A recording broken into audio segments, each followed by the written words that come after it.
So I saw that Ron Jeremy got arrested. 2011 Tampa Night Moves. I was washing my hands at the bathroom at the hotel that we were hosting the awards at.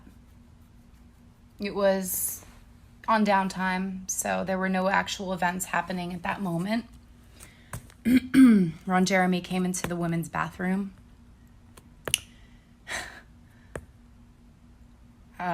He lifted up my skirt and proceeded to put his penis inside of me without consent. I told him I had a tampon in, and he said, "Don't worry, honey. I won't take long." He came inside of me, and he left.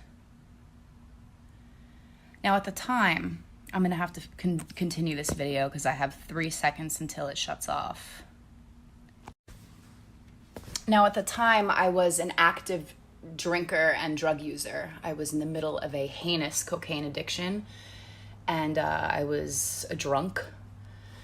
My whole life was about using, and I stuffed it down like I did with many of my industry assaults throughout the last 13 years. I told myself that it's Ron Jeremy and not a big deal, right? Well, it is a big deal, and it didn't sit right with me then, and it doesn't sit right with me now. Just because you're a porn girl and you might be in the middle of a drug addiction and some creep comes up behind you and, has the advantage doesn't mean that they have the right to put their penis inside you with no actual consent just because you are in the same industry or maybe you're suffering with drugs at the time. Doesn't give them...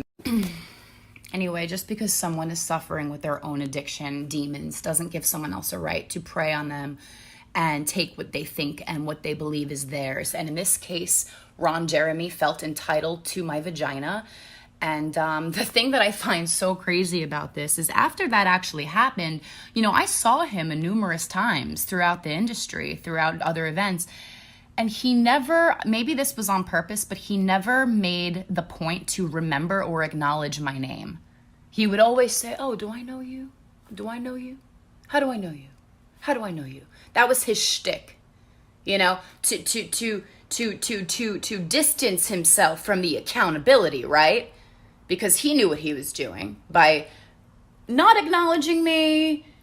It was still like, do I know you? Do I not know you? So that was kind of his MO and his game, if you will, for the last 10 years. Anyway, in closing, my boyfriend actually texted me the link to his arrest. Because my boyfriend knows. I've told him about all my assaults and everything. Mostly, anyway. There's so many different levels of assault in porn. It's like your blatant rape, then you have your gropers, then you have your insinuators, like, if you do this, I'll give you this. It's like they use abuse physically, emotional abuse, manipulation. It's like everyone has their own game. And my boyfriend sent this to me, and I said to him, "Wow, that Ron did." He's like, "I know, that's why I sent it to you." And now Ron has to answer for his actions while I recover and heal. Because I've been suffering for years, punishing myself for all of the things that happened to me, pretending and thinking in some way I deserved them and that was my karma. I just hope that people can stop putting Ron Jeremy on a pedestal and acting like he's some great fucking man, because he's not. He's a low-life creep, assault rapist who preys on women, and his kink is not getting consent. That's his fetish, and that is some fucked up shit. And I gotta say, I am grateful I never did a scene with that fucking punk. And if you're a fan of mine and you support Ron Jeremy, please do not watch my porn anymore. Thank you to all the women who have spoken up about this monster. And fuck you, Night Moves.